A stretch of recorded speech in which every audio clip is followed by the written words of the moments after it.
here in the Now, scammers are using words like Valentine and chocolate to trick you. The email offers going around that you need to watch for so that you don't get conned. And we know the challenges of affording a home. Well, there's a new trend giving people that option without the mortgage. And this new video of a 2-year-old nearly drowning in a hotel pool could be a wake-up call for families. The changes safety advocates want to see at hotels.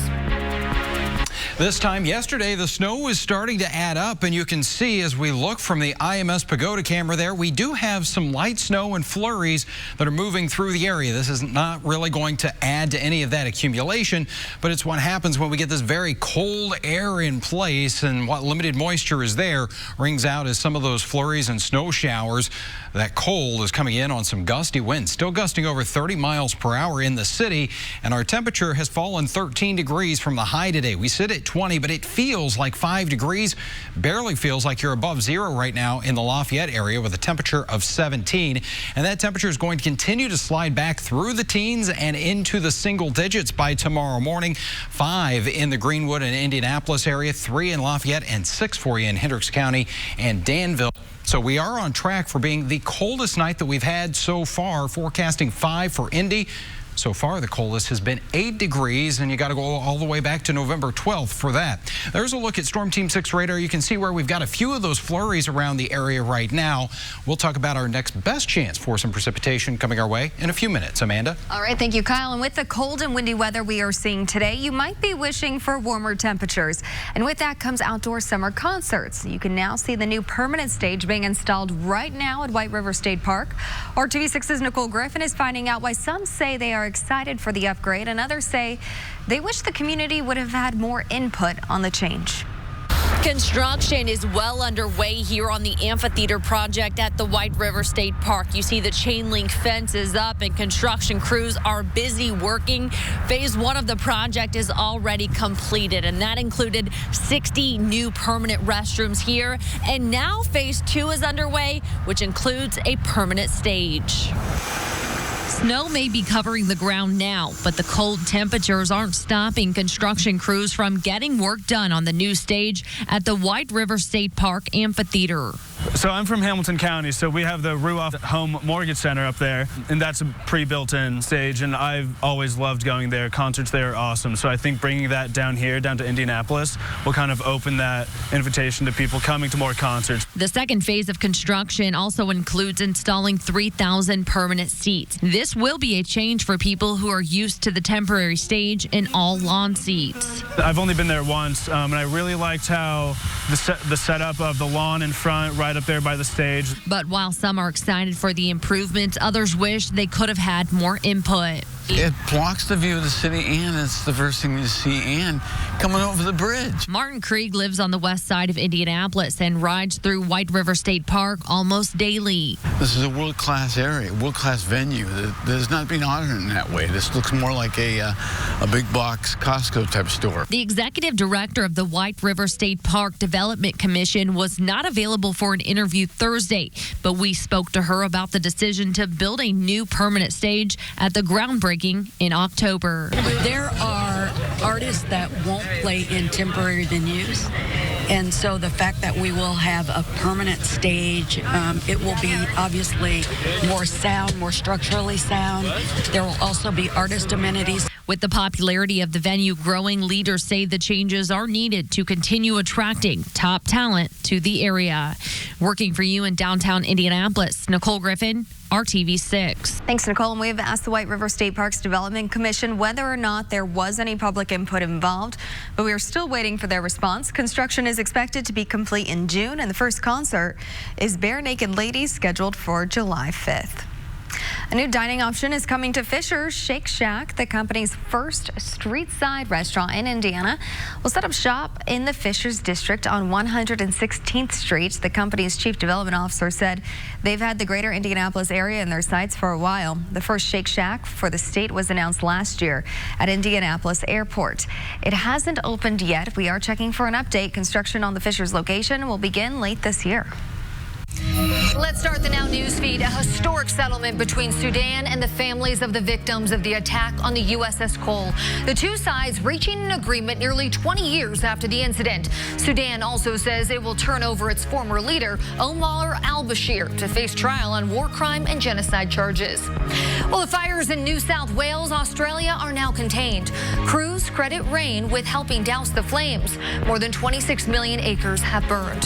The U.S. Justice Department adding new charges against Chinese company Huawei. It's in connection to allegations that the company stole trade secrets and committed bank fraud. Last year, the Justice Department filed around 24 charges against them. Other government agencies like the Consumer Financial Protection Bureau tells us that 1 in 5 Americans actually has a medical bill in collections. The advocacy group Broken Healthcare says medical costs are going up more than inflation, and our paychecks are taking more of a hit through employer high deductible plans and premium increases. Also, 1 in 5 people get surprise medical bills after non-emergency surgeries, according to JAMA. There's surprise medical bills, as is commonly defined out there. And then there's all medical bills, which tend to be surprises, right? Because we don't get the price of most services until after the fact.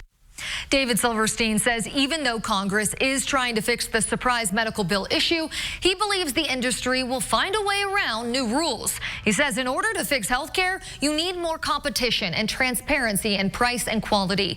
And people need to take control of the healthcare marketplace by getting educated and asking questions. Emergency rooms commingle financial obligations with consent to treatment. You're not required to sign any of that. You can cross it out and say, I provide my consent to treatment only. Right on the contract, no out-of-network services accepted. He encourages people who are getting elective procedures to get everything spelled out price-wise and refuse out-of-network service as well. And that puts the responsibility on the medical staff to find solutions if they're losing money. He also pointed to the Mayo Clinic's cost estimator website for medical procedures so that you can see all the possible services and charges that could come up to negotiate before you have it. And next in our lineup, scammers are using words like Valentine and chocolate to trick you. The email offers going around that you need to watch for so that you don't get conned. But only at Ashley Home Store. This is home. A great deal on last-minute Valentine's gifts or even a digital profession of love could actually just be bait for something sinister. Cybersecurity company Checkpoint is warning scammers have had luck using love. They try to offer chocolates or flowers or just say, for Valentine's, I wanted to admit that I love you. Please open this attachment with some of my pictures. Checkpoint research has identified spikes in the use of words like Valentine and chocolate within malicious websites in February over the last 2 years. Last year, an email campaign with the subject, "This is my love letter to you," spread ransomware around. Now, the one experts say that they're watching now says, "I browse your profile and I love it, so these are my best photos." But a lot of the invites to visit malicious websites come in email, but just know texts are popular too. Now, these emails often have offers that are too good to be true, but you'll want to watch out for spelling errors. So, for example, the email addresses can be domains similar to large companies like Amazon, but the O in Amazon is a 0. Or the email claims to be from a company but ends in Gmail, Hotmail, or AOL. Those are all red flags. Now, the link in a malicious email can take you to phishing websites where something is for sale and that they hope you put your credit card info in.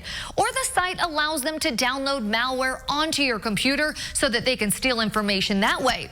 They can also install ransomware and demand money to get your data back. And if you do happen to click on one, warn others.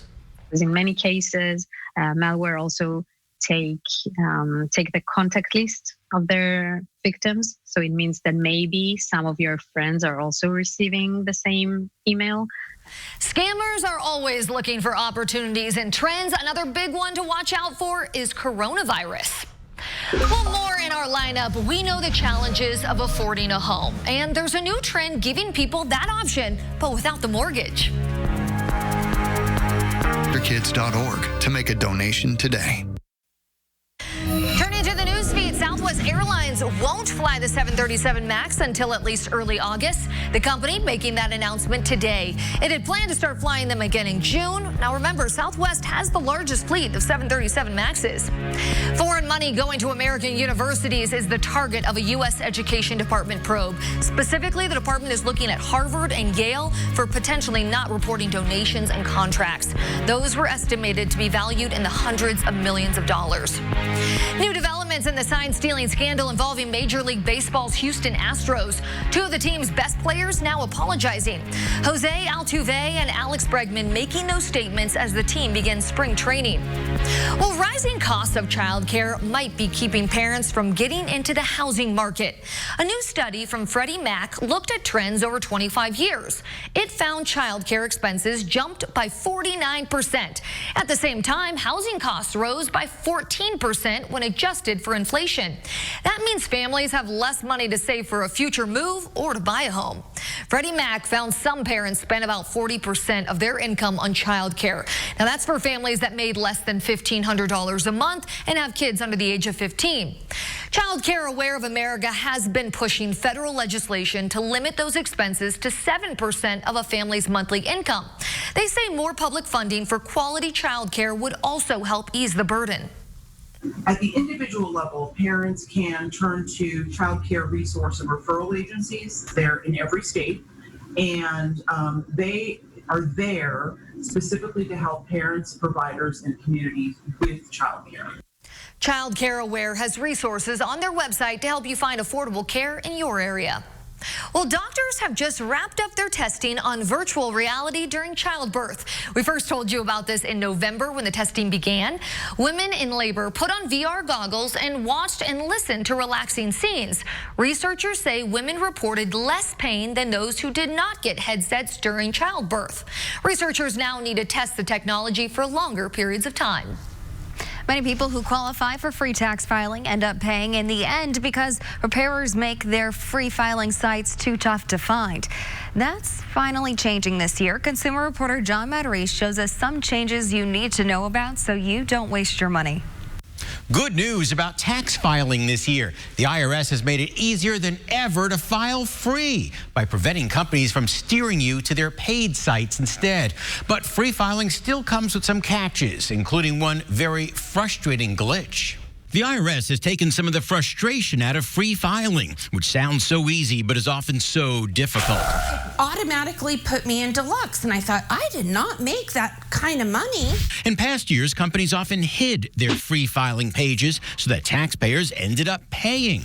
But under a new agreement with the IRS, tax prep firms like TurboTax have agreed to make their free file sites easy to find on Google or on their homepage. So if your adjusted gross income is $69,000 or less this year, you should qualify for free filing. But from the doesn't that stink file, one catch that will trip up taxpayers again this year. Not all companies use the $69,000 threshold. At Tax Act, it's $59,000. And with TurboTax, it's just $36,000 for most people. You might say, doesn't that stink? If you start entering your data and find you don't qualify with that preparer. Your best bet is simply start at the IRS website and go through their free file section. That way you will end up with a preparer that meets your income level and you don't waste your money. Working for you, I'm John Matarese for RTV6. Thank you, John. Now we take you to Putnam County in the Greencastle area where we still have that blanket of snow on the ground, and at this point is not going to be going anywhere. We melted some of that today before the lunch hour, but after that the temperatures have been dropping. We're in the teens now. Indianapolis and Kokomo, and a little bit of light flurry and snow shower activity with that west wind. There you can see a few of those snow showers moving through. Again, these will be fairly brief, not expecting any additional accumulation, and we do see the clearing of the clouds back into northwestern portions of Illinois. As we go through tonight, we'll have mostly cloudy skies, but by tomorrow morning, sunshine returns to the area, and we should see fairly bright skies going into tomorrow afternoon. It is just not going to do a whole lot to warm us up here, though, after starting off with those temperatures in the single digits, around 5, 12 for your lunch hour, and 19 as we get into the afternoon. And it is still going to be a little breezy, so those wind chills going to feel even colder, even sub-zero for some locations first thing in the morning. 18 for your high in Noblesville. Jacksonville and Muncie, 22 in Columbus. As we go into Saturday, temperature's not going to fall too much there. We start off at 18. We'll see those numbers to 30 degrees at noon with just a little more cloud cover. And the next few days, those temperatures climbing in the 40s by Sunday and Monday. Buying a home has been part of the American dream for as long as we can remember. But as home prices rise and competition grows, that dream can be difficult to make a reality. We're finding how things might be changing, though, as new homes are built only for renters. My daughter actually found this for me. It's a new home for Carol Gomans after moving from San Antonio. We lived there for 14 years, and my husband passed 2.5 years ago. And you have to make decisions. She made the decision to move back to Colorado to be close to family. Colorado has changed a lot. I lived here for many, many years, since I was 5 years old, and taught for 38 years. At that time, homes were a lot cheaper. Enter Avila. It's a community full of homes, built not for home buyers, but for renters. They're renters by choice. Reed Ruck with Avila Homes says folks like Carol have all the benefits of owning a house without the mortgage. Helping individuals find a space that has attainable housing, not as expensive as mortgage, and still provides a single-family feel in living space and community. The struggle to afford a home is growing in America, especially in a fast-growing state like Colorado, where the average rent is $1,300 a month. So this is it. There's a feeling that you get. When it comes to the monthly rent for Avila Homes, Reed says you can expect to pay slightly less than a mortgage in that same area. In Colorado, the average home costs $376,000, making a mortgage around $1,500 a month. For someone like Carol who isn't in the market to buy a home, communities like Avila provide the chance to live the American dream. It's luxury without a lot of bucks. And that's hard to find. As long as I can stay vertical and independent and keep smiling, this is it. Reed Ruck actually says these communities are a growing trend across the country, and there's one already in Phoenix. While American workers may be getting into better financial habits, Fidelity Investments found the average 401k account grew last year by 17%. The average balance is around $112,000. Some of that growth is attributed to an overall good year for stock markets, but the average worker is setting aside more too, almost 9% of their paycheck. Some people may not even realize that they're contributing more because many employers automatically increase their contributions each year without having to do anything. Well, here's a glimpse at what higher education may cost over the next decade. The government estimates it will take on more than $1 trillion in new loans now through 2029. Some of that debt will be forgiven in the form of income-driven repayment plans. Right now, those monthly payment plans are 10% of a person's income. That could go up to 12.5% under the White House's new budget proposal. Congress ultimately has the final say on changes. All right, let's check back in with the Now News feed. Scientists say they may have found a way to treat brain tumors by using the Ebola virus. Researchers say the tumors have a weakness that's vulnerable to certain aspects of Ebola. They add that the technique doesn't harm the patient. Well, this year's NBA All-Star Weekend will be about more than the game on the court. There are a number of events planned to honor Kobe Bryant, his daughter, and 7 others who were killed in a helicopter crash last month. Jennifer Hudson will headline a musical tribute. And a new problem for Puerto Rico. The U.S. territory's government losing nearly $3 million to a phishing scam. Puerto Rico's Industrial Development Company, which is a government agency, transferred the money to a fake account. Well, hotel pools are popular this time of year when it's colder outside, or you might even be thinking about spring break soon. This new video of a 2-year-old nearly drowning could be a wake-up call for families. The changes safety advocates want to see at hotels.